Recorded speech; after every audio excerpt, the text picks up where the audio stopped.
Tonight we're learning more about the man who died when his tractor trailer went over the side of the Chesapeake Bay Bridge tunnel. Perdue Farms say 61-year-old Ronnie Andrews was driving when he plunged off the span around 6:30 yesterday morning. It happened near Fisherman's Island on the eastern shore side. 10 on Your Side investigative reporter Chris Horn has this new information.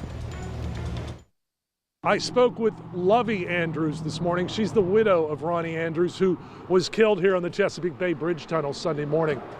She told me her husband was not the only Perdue truck driver in the area at the time of the crash.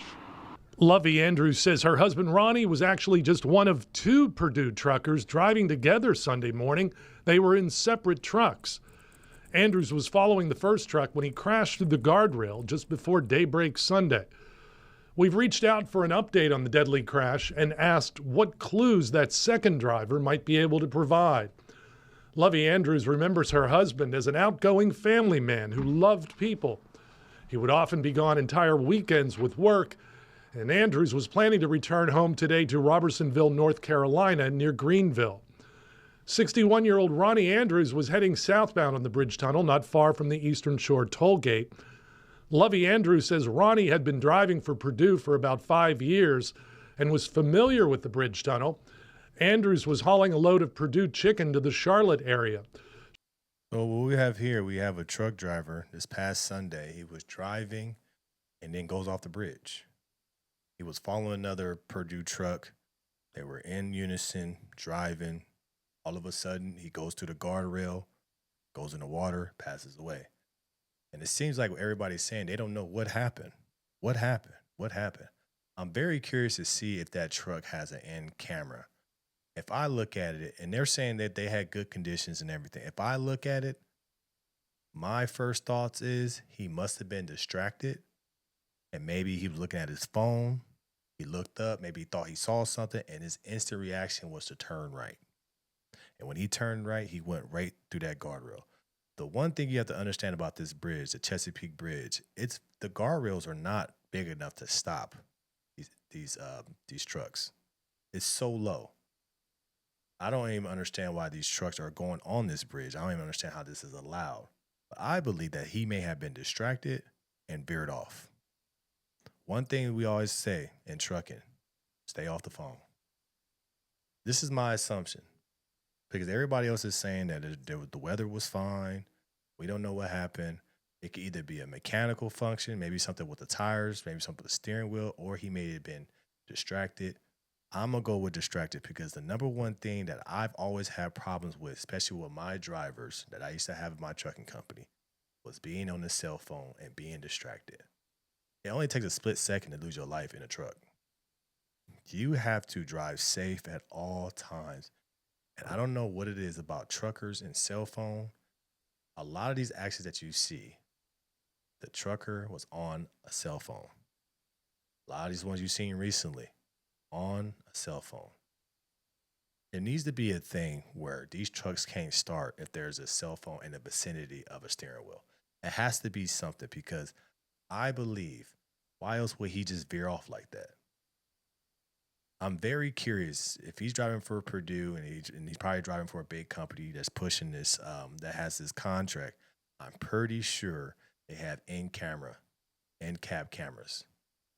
And I think we'll see that he's on the phone. He was on the phone. Maybe it doesn't matter how long you're on the phone. You could be on the phone for 1 second, 2 seconds, a split second. You were distracted some way, somehow. Maybe you looked up, veered off. Get off those phones. You can't be distracted. And this is why I say trucking is one of the hardest jobs because you have to be locked in your whole shift. The whole time you're behind that camera, hands on the steering wheel, looking straight. Because there's so many things that can happen. Imagine driving a car. You know how many things can happen there. Now imagine driving a semi-truck that you're higher and your blind spots are bigger. That's the thing you have to worry about trucking. I love trucking. When I did trucking, it's an easy business when it's just you driving.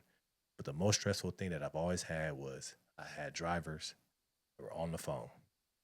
And with them being on the phone, it could be an accident. It could be something because it only takes a split second. And then with these things, This is what happens. You either lose your life or you end up taking somebody else's life because of whatever is on that cell phone.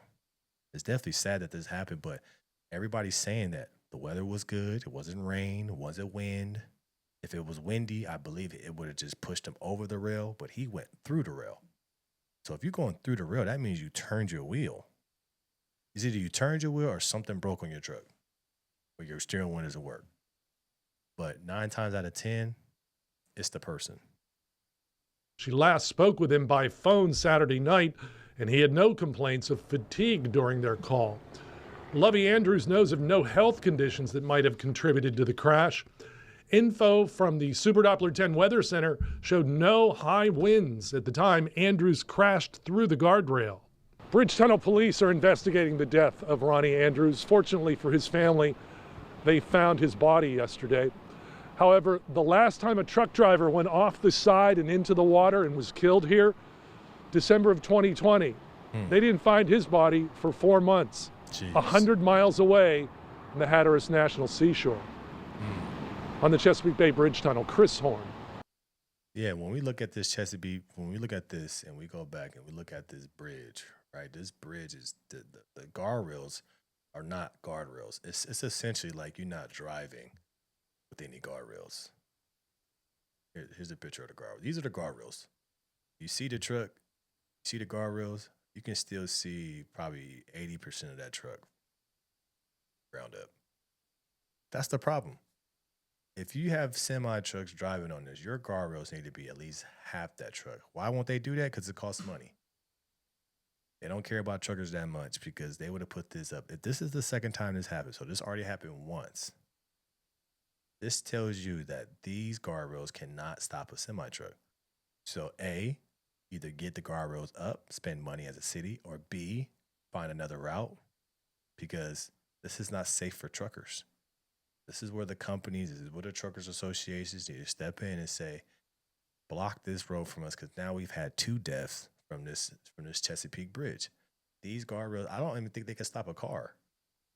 Maybe they can stop a car. But we go back to this. I think the only way that this has happened to him. See, this is where, bro.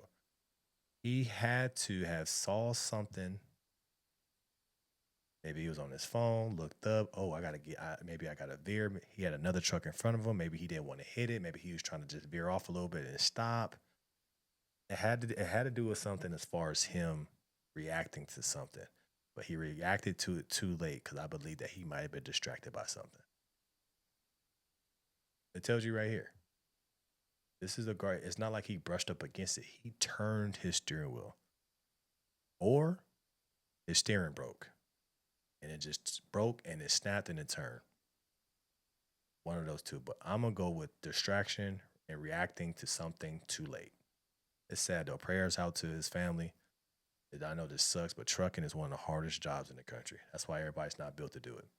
Let me know your thoughts about this in the comments below. Like, share, and subscribe to the channel. Tap into the Patreon Monday through Friday, 10:21 a.m. Pacific Standard Time. We got the No Filter Morning Show. Tune in. It's No Filter. I appreciate you guys, and I'm out.